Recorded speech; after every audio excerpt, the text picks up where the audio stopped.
ইয়া রসুল আল্লাহ সাল্লাল্লাহু আলাইহি ওয়াসাল্লাম, আল্লাহ নবী সাল্লাল্লাহু আলাইহি ওয়াসাল্লাম যদি আমাদের অবস্থা দেখতেন, আল্লাহ নবী সাল্লাল্লাহু আলাইহি ওয়াসাল্লাম যে দিনের জন্য এত কষ্ট করেছেন, তিনি তার দিনকে রেখে গিয়েছেন এমন এক উম্মতের কাছে, যে উম্মত আজ তার দিনটাকে নিজেদের স্বার্থ সিদ্ধির জন্য ব্যবহার করছে, যে উম্মত তার দিনকে মানুষের মাঝে প্রলোভন দেখিয়ে তাকে হাতিয়ে নিচ্ছে, নিজেদের স্বার্থ উদ্ধার করছে।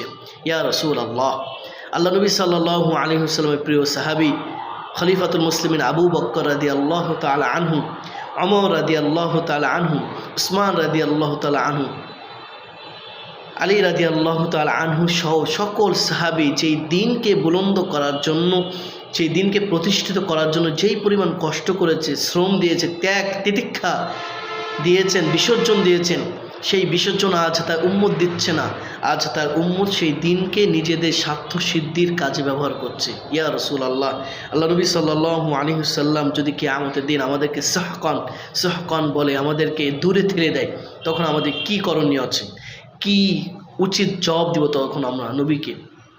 আল্লাহ নবী সাল্লাল্লাহু আলাইহি ওয়াসাল্লাম সেই কিয়ামতের দিন যখন হাউজে কাউসারের পাশে দাঁড়িয়ে থাকবেন, উম্মতকে বলবেন তাআলাউ তাআলাউ ইয়া উম্মতি, উম্মত আসো, আমার কাছে আসো, আনা উশরিবুক, আমি তোমাদের কাছে পানি পান করাবো। কিসের পানি? মাউ হাউস, আজকে তোমাদের হাউজে কাউসারের পানি পান করাবো। তখন ইয়া রাসূল আল্লাহ, কি উত্তর দেব আপনার কাছে? যখন আমরা আল্লাহ রাসূল সাল্লাল্লাহু আলাইহি ওয়াসাল্লাম ডাকে সাড়া দিয়ে তার কাছে যাব, তখন আল্লাহ না করুক ফেরেশতারা যদি আমাদের সামনে ওই যে সুপ্রাচীর মজবুত প্রাচীর আমাদের সামনে এবং আল্লাহ রাসূল সাল্লাল্লাহু আলাইহি ওয়াসাল্লামের সামনে বিদ্যমান দাঁড় করিয়ে দেয়, নবী আলাইহিস সালাম ওই প্রাচীর অপর পাশ থেকে জিজ্ঞাসা করবেন, হাদি উম্মতি, ফেরেশতার দল, এরা তো আমার উম্মত, এদেরকে ছেড়ে দাও, অতরুক তাদেরকে ছেড়ে দাও।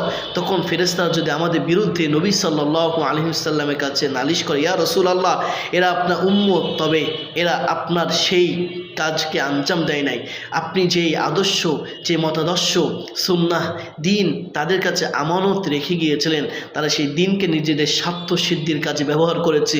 ইয়া রাসূলুল্লাহ, আল্লাহ নবী সাল্লাল্লাহু আলাইহি ওয়াসাল্লাম তখন রাগে ক্রোধান্বিত হয়ে আল্লাহ নবী আমাদেরকে যদি বলেন সহকান, দূর হয়ে যা, আল্লাহ নবী সাল্লাল্লাহু আলাইহি ওয়াসাল্লামের কাছে জবাব দেওয়ার মতো কোনো ক্ষমতা, অ্যাবিলিটি আমাদের কারণ নাই। আল্লাহ তাআলার কাছে দোয়া করে আল্লাহ তাআলা আমাদের মাফ করে দেন, আমিন।